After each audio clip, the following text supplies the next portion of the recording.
বরিশাল জেলার এক শান্ত ইউনিয়ন সাতলা। আপনারা নিশ্চয়ই সাতলা নামটি আগেও শুনেছেন।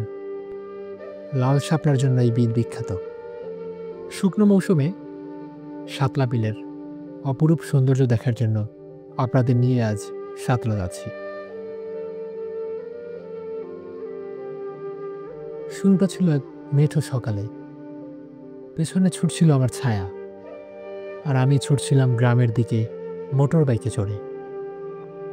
কাদামাখা মাটির পথ, এখানে সেখানে খানাখন্দ, মাটির গন্ধ মিশে যাচ্ছিল শ্বাসে, ধুলোর সাথে জড়িয়ে যাচ্ছিল কিছু পুরনো দিনের স্মৃতি। আমি পেরিয়ে যাচ্ছিলাম বিল বাদর, যেন শহরের কোলাহল থেকে সরে ধীরে ধীরে ঢুকে পড়ছি হারিয়ে যাওয়া কোনো গল্প গ্রামে।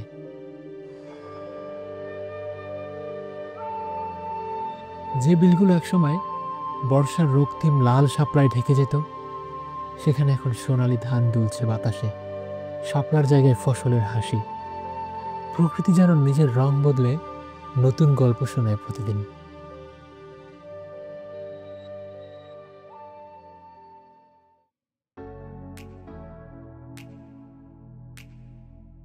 আজকের যাত্রাপথে প্রথমেই থামলাম মশান বাজারে। একটু বিশ্রাম, চায়ের কাপের ধোয়া, কয়েকজন চেনা অচেনা মুখ। বিশ্রাম শেষে আমরা এবার রওনা হলাম কুড়ালিয়ার পথে। গ্রামের মেঠো পথ ধরে আমরা চলছি, বেশ বন্ধুর পথ। কুড়ালিয়ায় ছোট্ট একটা গ্রামীণ বাজার পেয়েছিলাম। বাজারটি শান্ত, নিঃশব্দ, অথচ বেশ জীবন্ত, যেন সময়কে ধরে রাখা এক টুকরো ছবি, যেখানে মানুষ ধীরে চলে কিন্তু জীবন থেমে থাকে না।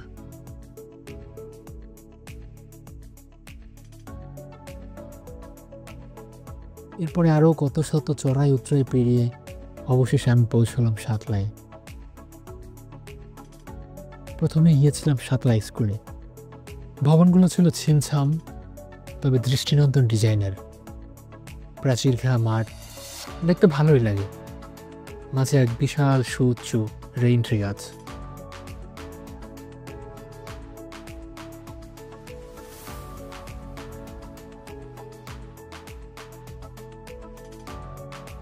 মনে হচ্ছিল স্কুল যেন শুধু পড়াশোনার জায়গা নয়, বরং স্বপ্ন তৈরি হবার এক নির্ভরযোগ্য ঘর।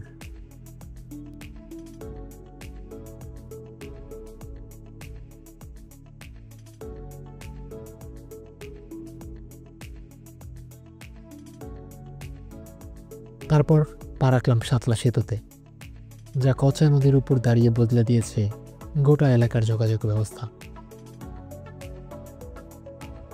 তার আগেও তো গল্প ছিল, একটা দুলে থাকা নৌকা, যা ছিল যাতায়াতের একমাত্র ভরসা। এখনও ঘাটের ধারে দাঁড়ালে সেই দিনগুলোর গন্ধ পাওয়া যায়। একটা সময়ের ধীর গতি আর সম্পর্কের গাঢ়তা।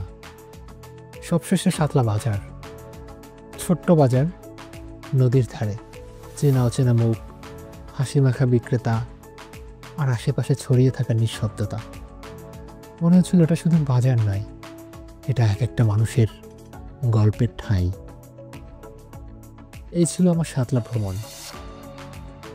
একটা গ্রামের পথে হেঁটে আমি যেন খুঁজে পেয়েছিলাম এক টুকরো বাংলাদেশ, যেখানে প্রকৃতি গল্প বলে। আপনারা যদি সময় পান, চলে আসুন একদিন। সাতলা আপনাকে ডেকে নেবে নীরবেই, নিভৃতে।